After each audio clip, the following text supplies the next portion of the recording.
Hello, and welcome back to the first game. All right, let me try that. Let me try that. Hello, and welcome to the first game I'm playing in 2015. Pretty exciting. Yeah. All right. So a lot of stuff has gone up recently. New videos and such. Mostly it's rookie mistakes because I ran out of footage for free calls. So anyway, all the stuff that's recorded that I've been putting up in the past couple weeks that I'm gonna try and put up as fast as I can is old stuff recorded last year, and so this is the first new thing I'm recording this year. All right, we'll disable that. We'll disable that. Okay, so this is Democracy 3. This will be my first playthrough of 2015. It's a government simulator kind of game that's like, it's really not like overly exciting. It's not really visually like appealing. It's just like, okay, that music's gonna start getting right soon.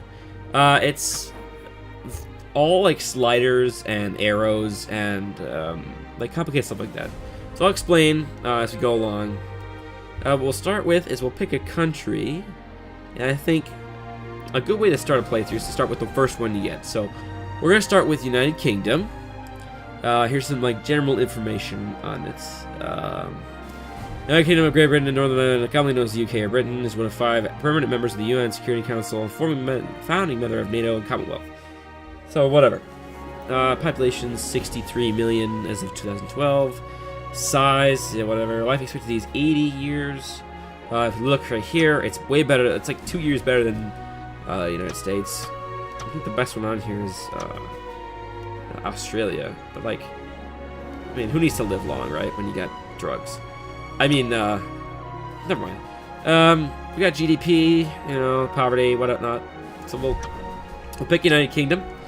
Let's pick our party we're gonna represent, and then new election and whatnot. So let's make one up. Let's call ourselves the Separated.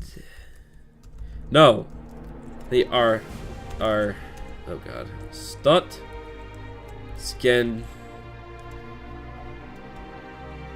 border. No, the Arstozkan what?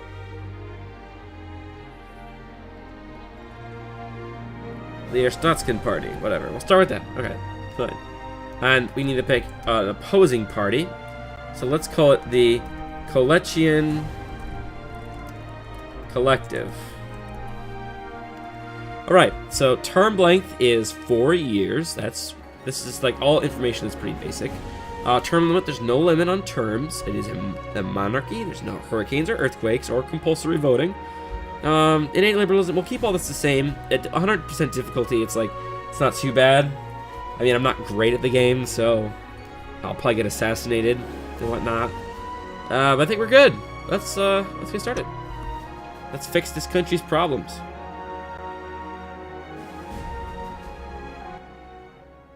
All right. Congratulations on your election victory. Welcome to your new job as Prime Minister. The lives of 63 million citizens are now in your hands. As you'll imagine, there are a number of situations and concerns that you will need to deal with as soon as possible, while keeping an eye on the long-term improvement of our citizens' quality of life. Plus, do not forget that you face re-election in 4 years, so you'll need to monitor the opinion polls and our party membership. Good luck. So this is like our every quarter. We'll get to do new things, and they'll give us a little update here. So right now, our GDP is pretty bad. Our health is pretty good. Education is not too bad. Unemployment is very high. Crime is moderately high. And poverty is moderate as well. Moderately high. So let's begin our first term.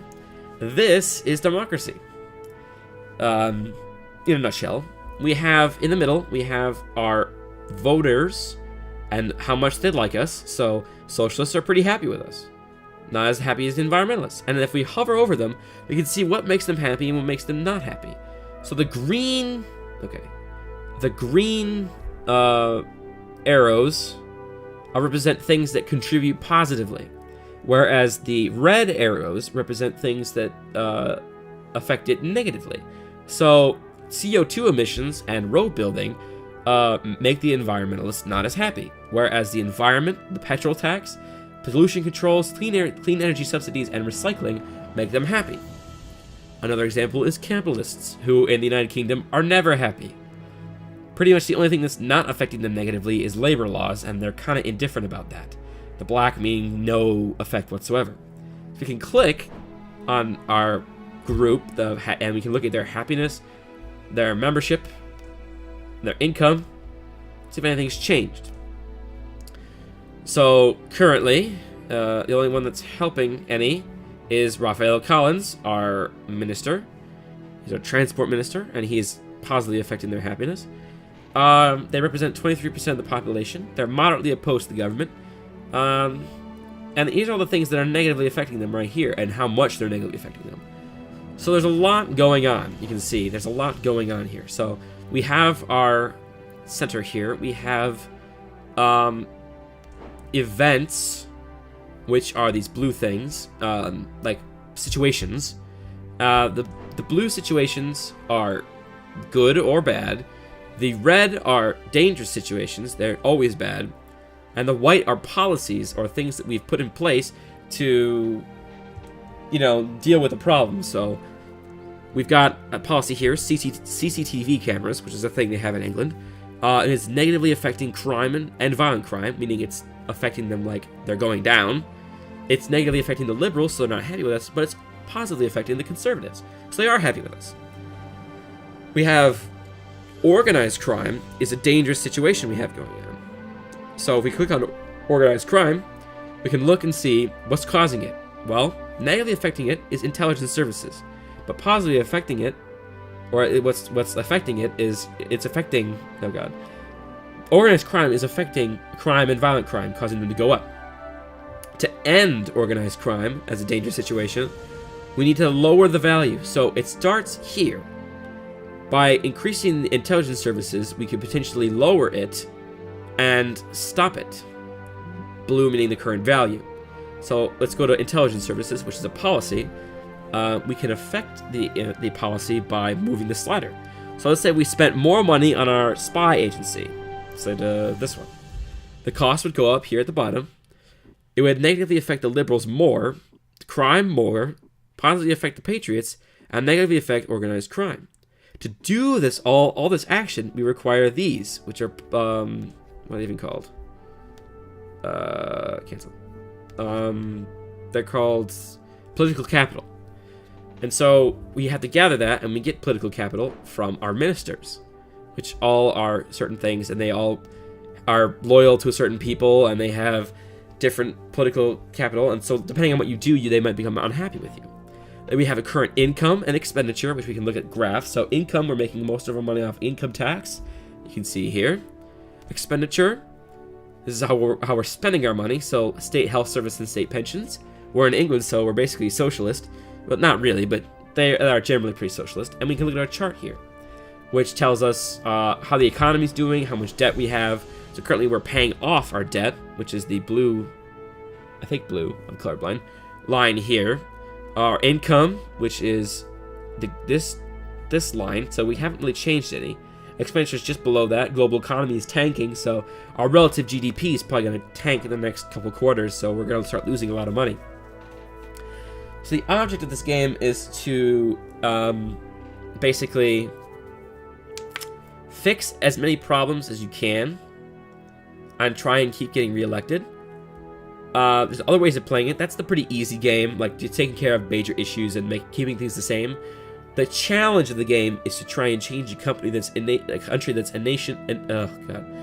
one thing to another. So taking America, who is majorly capitalist, and making them extremely socialist. It's not going to go over well. It's going to be really difficult. That's where the difficulty in the game comes in. So let's keep looking around here. So we got our intelligence briefing, which is telling us like different groups and whether or not they're a threat. So we're fine now.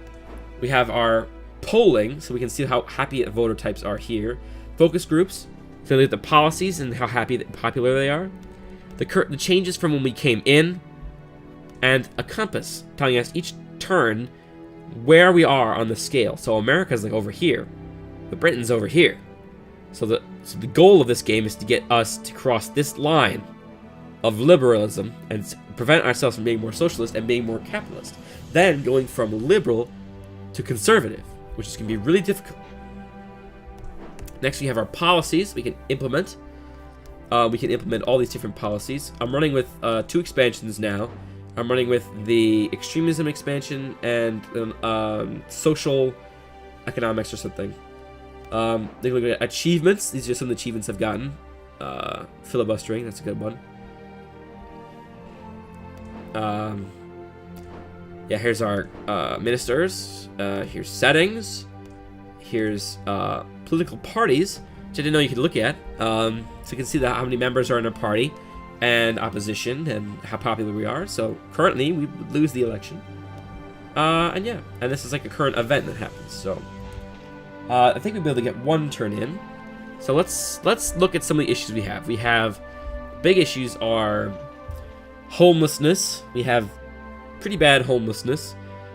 We have a technology backwater.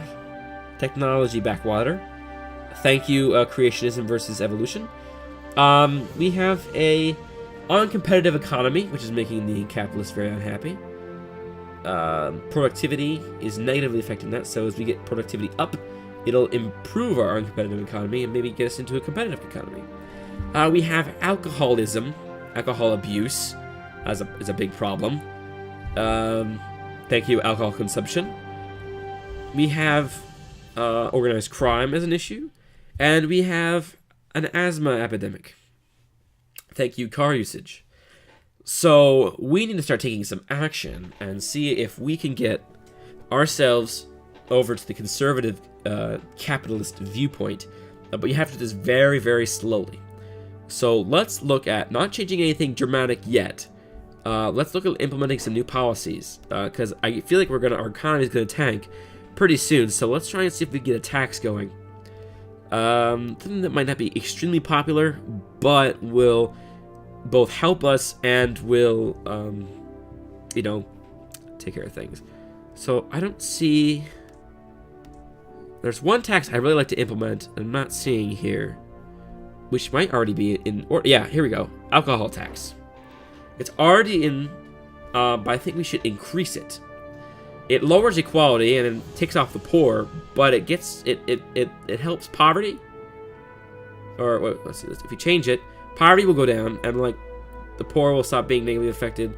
But if we raise it, alcohol consumption will decrease. The only problem is poverty will go up. So we need to have a solution to that poverty. But we'll be able to get some money flowing in. So let's raise it to a 40% tax. That might take off some people, but we could also, next quarter, probably implement something that will help with the poor. So here's one, free eye tests. It'll cost us less, but it'll give, it's helping with the healthcare. The only problem is it'll probably create some socialism. So we need to find something that's not as socialism. It's maybe I don't know. Youth club subsidies might help. They'll help the younger. But let's I think that's good for now. We don't have to do a lot to slowly whittle away. So let's go to the next turn. All right. So unemployment has gone up. Poverty has gone up. Our approval rating is 44%. Debt protection law. Okay, so debt collection agencies have been in the news because of the aggressive methods they are using to extract payment from people who owe large sums of money. These debt collection agencies provide credit to people whom larger, more respectable companies will not lend money. A law is proposed to limit the ways in which such agencies can operate. I think we should allow them to operate because we're trying to go for a conservative, capitalist viewpoint. And if you're in a very socialistic country, they want to control everything. So limiting kind of agency activity is not really the freedom way, which is letting everyone do their thing within reason.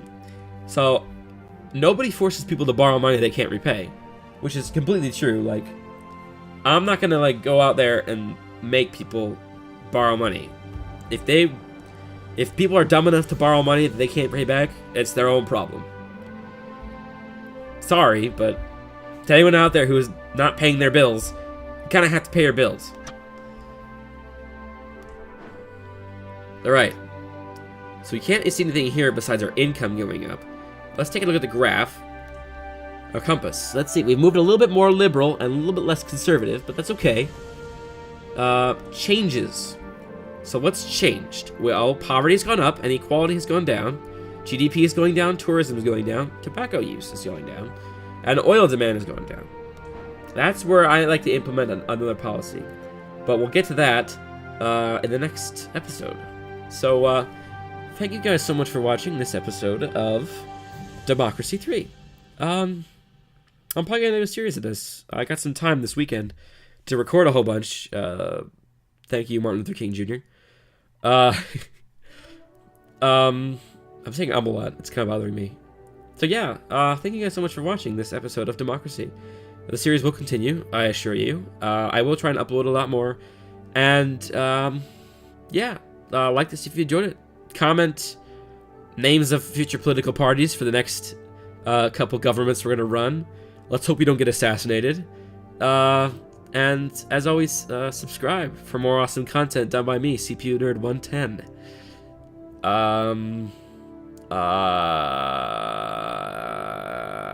Oh yeah. Okay, so blah, blah, blah, blah, blah. Man, I haven't recorded in a while. God. Okay. Thank you so much for watching, and I'll see you guys next time.